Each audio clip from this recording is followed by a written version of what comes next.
Imagine if you could walk into any room, any situation, and immediately build rapport with the people around you, effortlessly winning friends and influencing others. What if you could master the art of communication so effectively that people were naturally drawn to you, eager to follow your lead and listen to your ideas? Welcome to How to Win Friends and Influence People by Dale Carnegie, a timeless classic that teaches us the principles of effective communication and relationship building. But here's the secret. These aren't manipulative tricks. These are genuine, heartfelt strategies that will help you connect with others on a deeper level. Whether you're looking to improve your personal relationships, climb the career ladder, or just be a more likable person. In Audible Pages, let's dive into the book's key principles that have been transforming lives for over 80 years. By the end of this audiobook summary, you'll be equipped with actionable insights that will help you build stronger relationships and positively influence those around you. Part 1. Fundamental Techniques in Handling People. Part 1, Chapter 1. If you want to gather honey, don't kick over the beehive. Carnegie starts with a simple yet powerful idea. If you want people to like you, don't criticize, condemn, or complain. Criticism puts people on the defensive and damages relationships. Instead, focus on positive reinforcement. Consider this. How do you feel when someone criticizes you, even if it's constructive? Often, our natural reaction is to defend ourselves, and resentment can start to build. Carnegie's advice is clear: avoid criticism. Rather than kicking over the beehive, find ways to acknowledge the good in others. Next time you're about to criticize someone, pause. Instead, focus on their strengths and offer encouragement. This approach builds trust and opens the door to a more constructive conversation. Part 1, Chapter 2. The big secret of dealing with people. Here, Carnegie reveals one of the most powerful ways to influence others. Make them feel important. Everyone wants to feel valued and appreciated. Carnegie suggests that by giving people sincere appreciation, you can win their hearts and build lasting relationships. Think of appreciation like sunlight for a plant. Just as plants grow toward the light, people blossom when they feel appreciated and valued. This doesn't mean flattery. It means offering genuine compliments and showing that you recognize others' contributions. Every day, find a moment to express sincere appreciation to someone in your life. It could be a colleague, a friend, or a family member. This small act will strengthen your relationships and make people feel valued. Part 1, Chapter 3. He who can do this has the whole world with him. He who cannot walks a lonely way. In this chapter, Carnegie introduces a simple, yet often overlooked truth. People care most about their own problems. If you can tap into this by showing genuine interest in others, you'll win their trust and loyalty. Imagine you're at a party. Most people will talk about themselves, their achievements, and their interests. But the person who asks about you, your thoughts, your passions, immediately stands out. This is the power of showing genuine interest in others. Next time you're in a conversation, ask more questions about the other person's interests. Listen actively and engage with their stories. By showing that you care about what matters to them, you'll naturally build a stronger connection. Part 2. 6 Ways to Make People Like You. Part 2, Chapter 1. Do this, and you'll be welcome anywhere. Carnegie starts Part 2 with a simple but highly effective strategy. Smile.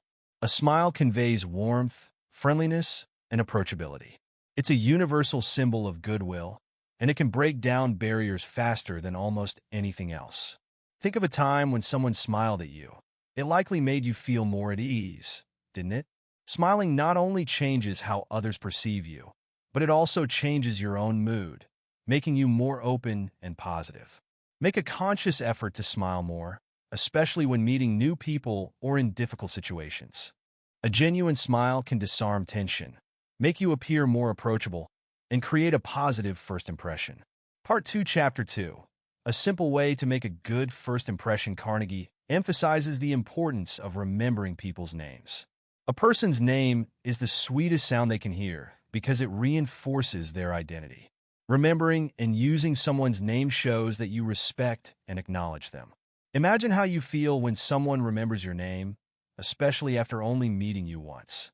It creates an immediate connection, making you feel recognized and valued. Carnegie advises us to take this small step to make a big impact. Make an effort to remember people's names. Use them in conversation.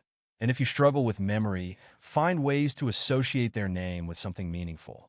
This simple habit will make people feel seen and appreciated. Part 2, Chapter 3. If you don't do this, you are headed for trouble. This chapter highlights the importance of being a good listener. Carnegie advises us to listen more than we speak, allowing others to express their thoughts and feelings. When people feel heard, they feel respected. Think of a conversation where the other person didn't let you get a word in. Frustrating, right? Contrast that with someone who listens intently and asks thoughtful questions.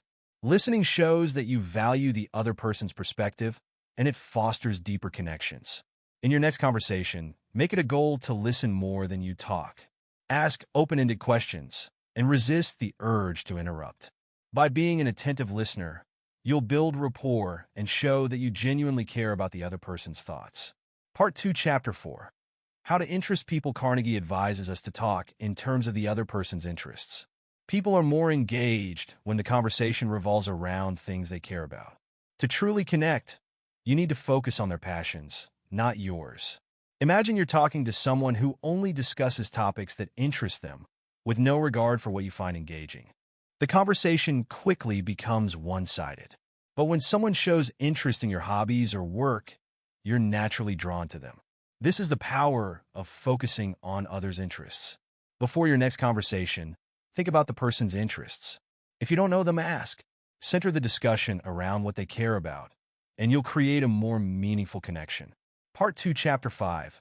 How to make people like you instantly. In this chapter, Carnegie shares a golden rule. Make the other person feel important, and do it sincerely. Flattery won't work here, but genuine, heartfelt acknowledgement of someone's value will make them feel appreciated. Think about the last time someone made you feel important. Whether they highlighted your contributions, praised your skills, or recognized your efforts, it likely made a lasting impression. Carnegie teaches that making others feel important is a surefire way to win their affection. In your next interaction, find a sincere way to make the other person feel important. Acknowledge their contributions, compliment their skills, or simply express your appreciation. This small gesture will leave a lasting positive impact. Part 3. How to win people to your way of thinking. Part 3, Chapter 1. You can't win an argument. Carnegie delivers a surprising truth. You can never truly win an argument because even if you win, the other person may feel resentment or humiliation. Instead of arguing, find common ground and build from there. Consider how you feel after losing an argument. It's rarely a learning experience, and more often than not, it leads to strained relationships. Carnegie advises avoiding arguments and seeking ways to agree with the other person, focusing on shared goals and mutual understanding. When you feel an argument brewing, take a step back and focus on finding common ground. Instead of trying to prove your point, aim for a win-win solution that strengthens the relationship rather than creating division. Part 3, Chapter 2. A sure way of making enemies and how to avoid it. This chapter emphasizes the importance of respecting others' opinions. Even when you disagree, never say, "You're wrong." Instead, approach disagreements with curiosity and openness, allowing the other person to explain their point of view. Imagine how defensive you feel when someone tells you you're wrong. It immediately puts you on guard and can lead to conflict. By showing respect for differing opinions, you foster a sense of mutual respect and openness to dialogue. The next time you disagree with someone, resist the urge to say they're wrong. Instead, say something like, "That's an interesting point. Can you tell me more about why you feel that way?" This opens the door to a more productive conversation. Part 3, Chapter 3. If you're wrong, admit it. Carnegie advocates for honesty and humility in this chapter. When you've made a mistake, the best course of action is to admit it quickly and clearly. People respect honesty and are more likely to forgive if you own up to your errors. Think of a time when someone admitted their mistake to you. Their honesty probably strengthened your trust in them, rather than diminishing it. By admitting your faults, you show vulnerability and authenticity, qualities that strengthen relationships. The next time you make a mistake, own up to it immediately and take responsibility. Avoid making excuses or shifting blame. This straightforward approach not only resolves the situation more quickly, but also builds credibility and respect. Part 3, Chapter 4. A drop of honey. In this chapter, Carnegie encourages us to start difficult conversations with friendliness. If you're trying to change someone's mind or influence their behavior, begin by highlighting the positives. Approach the discussion with warmth and understanding rather than aggression. Imagine someone trying to convince you of something by immediately attacking your position. Your defenses would go up, right? But if they start the conversation on a friendly note, praising your strengths before offering constructive feedback, you're much more likely to listen. Before approaching a challenging conversation, begin with a compliment or an acknowledgement of the other person's strengths. Starting with kindness makes it easier for the other person to be receptive to your perspective. Part 3, Chapter 5. The Secret of Socrates. Carnegie introduces a technique based on the Socratic method, getting the other person to say yes early in the conversation. By starting with questions to which the other person already agrees, you create a positive atmosphere and set the stage for more agreement later. Think of this as building momentum. When you get someone to say yes to small, obvious points, they're more likely to say yes when it comes to the bigger issues. It's a subtle way to steer the conversation toward a mutually beneficial outcome. In your next conversation, try to ask questions that lead to a series of yes answers early on. This creates a positive flow and increases the likelihood of reaching an agreement on the more complex points later. Part 3, Chapter 6. The safety valve in handling complaints. Carnegie advises that when someone has a complaint, let them vent. Give them the opportunity to fully express their frustration before responding. Most people feel better once they've aired their grievances and are more open to hearing your side afterward. Consider how it feels when someone cuts you off mid-rant, compared to how you feel after being allowed to express your frustrations fully. In the latter case, you're more likely to feel heard and less defensive when they respond. The next time someone comes to you with a complaint, listen without interrupting. Let them speak until they've said everything they need to say, and then calmly respond. This approach diffuses tension and opens the door to a more productive conversation. Part 3, Chapter 7. How to get cooperation. This chapter is all about involving others in your plans or solutions. Instead of imposing your ideas on others, ask for their input and feedback. When people feel they've contributed to a decision, they're more likely to support it. Imagine you're at work, and your manager tells you what to do without asking for your input. You might follow the instructions, but you probably won't feel particularly motivated. Now imagine your manager asks for your opinion, values your suggestions, and incorporates them into the plan. You're much more likely to feel engaged and committed. When working with others, ask for their ideas and input. Instead of presenting a solution outright, frame it as a collaborative effort. This makes others feel valued and increases their buy-in. Part 3, Chapter 8. A formula that will work wonders for you. Carnegie advises asking questions instead of giving direct orders.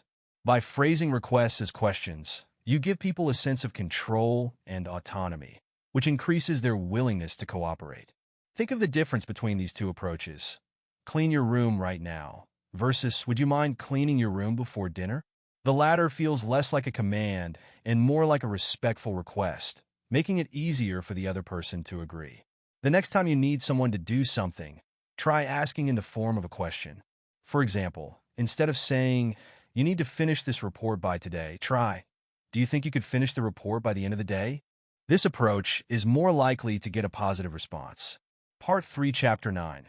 What everybody wants. In this chapter, Carnegie emphasizes the importance of giving others a good reputation to live up to. When you express confidence in someone's abilities, they often work harder to meet those expectations and prove you right. Imagine being told that you're a natural leader. This kind of praise can motivate you to step up and embody the qualities of leadership because someone believes in you. Carnegie teaches that by giving others a strong reputation to uphold, you encourage them to meet or exceed expectations. Next time you're working with someone, highlight their strengths and express your confidence in their ability to succeed. Say something like, "I know you're great at handling these situations," and watch how it motivates them to rise to the occasion. Part 3, Chapter 10. Make the fault seem easy to correct. Carnegie advises that when you're offering feedback, frame mistakes as easy to fix. By downplaying the difficulty of correcting errors, you give the other person confidence in their ability to improve and succeed. Think of how discouraging it can be when someone tells you that you've made a mistake and that it's going to be really hard to fix. Now imagine if they say, "Hey, no big deal. This is an easy adjustment and I know you'll get it right next time." It feels much more encouraging, doesn't it? When giving feedback, focus on solutions and emphasize that the mistake is easy to correct. This not only reduces anxiety, but also boosts the other person's confidence in their ability to improve. Part 3, Chapter 11. Making people glad to do what you want. In the final chapter of this section, Carnegie advises that when you want someone to do something, make it appealing to them. Frame your request in a way that highlights the benefits for them, not just for you. For example, instead of saying, "I need you to stay late to finish this project," try framing it as, "If we finish this project today, we'll be ahead of schedule, and that will make your weekend a lot less stressful."